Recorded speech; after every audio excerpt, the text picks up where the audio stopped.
Good morning. Sir, पहले आप अपना परिचय दीजिए। मैं सुबोध कुमार, मत्स्य प्रसार पदाधिकारी, जिला मत्स्य कार्यालय अररिया में हूँ। अभी मेरी पोस्टिंग यहीं पर है। फिलहाल मैं मत्स्य प्रसार पदाधिकारी के रूप में कार्य कर रहा हूँ। आप मत्स्य प्रसार पदाधिकारी हैं। जी जी, मैं मत्स्य प्रसार तो पदाधिकारी सर, अभी मछली में हीट वेव का प्रचलन आया है। हूँ। जी जी देखने को मिलता है कि फील्ड भ्रमण के दौरान जो मछली अपने आप मर रही है, जी जो कि अत्यधिक वातावरण का जो गर्मी के कारण आम आदमी भी प्रभावित होता है। क्या मछली भी इससे प्रभावित होता है? जी, मैं बताता हूँ। सबसे पहले कि हीट वेव क्या है? सामान्य भाषा में हीट वेव लू को बोलते हैं। लू चलना होता है क्या कि अप्रैल मई जून के महीने में सामान्यतया अपने इलाके में लू का कहर ज़्यादा रहता है। हीट वेव होता क्या है? एक्चुअल में एक लिमिट तापमान से ऊपर चला जाना जी जी। हीट वेव का कारण बनता है।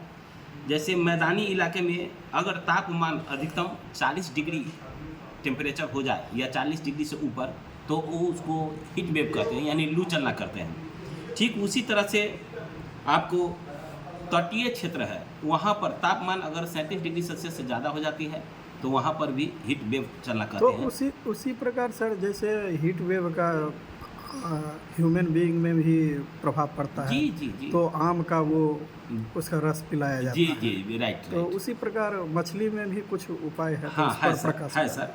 तो मैं बतला रहा था कि मैदानी, तटीय और पठारी क्षेत्रों में अगर तापमान 30 डिग्री सेल्सियस से ऊपर हो जाता है तो उसको भी हीट वेव हम लोग कहते हैं।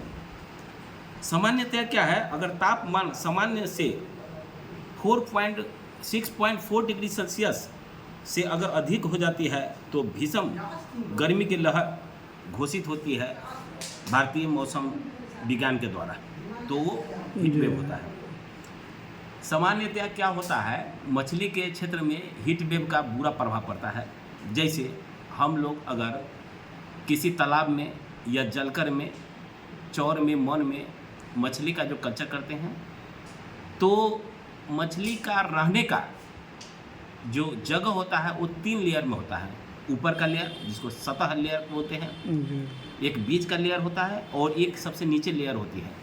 ऊपर लेयर में जो मछली रहती है तो उसको वातावरण और तापमान का, गर्म कर देता है। हाँ, तापमान का प्रभाव को ज़्यादा झेलना पड़ता है। जैसे हमारे यहाँ मिक्स कल्चर की खेती की जाती है, कतला, रोहू, मृगल, silver carp, grass carp, common carp, जिसमें कतला और सिल्वर कार्प जो है कि तालाब के ऊपरी सतह पर रहती है, जिसके कारण हीट वेव अगर तापमान 40 से ऊपर जाती है तो मछली के शरीर में बेचैनी पैदा होती है। और मछली में क्या होता है कि उसका BMR rate, basal metabolic rate गड़बड़ हो जाता है और मछली तुरंत मरने की संभावनाएं बढ़ जाती है। तो इसे रोकथाम करने का भी उपाय है। उपाय ये है कि आप तालाब में एरेटर चला दें। अगर एरेटर की व्यवस्था नहीं है तो ट्यूबवेल पंपिंग सेट से मशीन से पानी निकाल करके उसके ऊपर का सतही लेयर पर पानी का आप छिड़काव करिए, जिससे क्या होगा कि तापमान में कमी आएगी और मछली की बेचैनी को कम किया जा सकता है। यही हीट वेव से आपको लड़ने का सामान्य, सरल और कम कॉस्ट में है उपाय।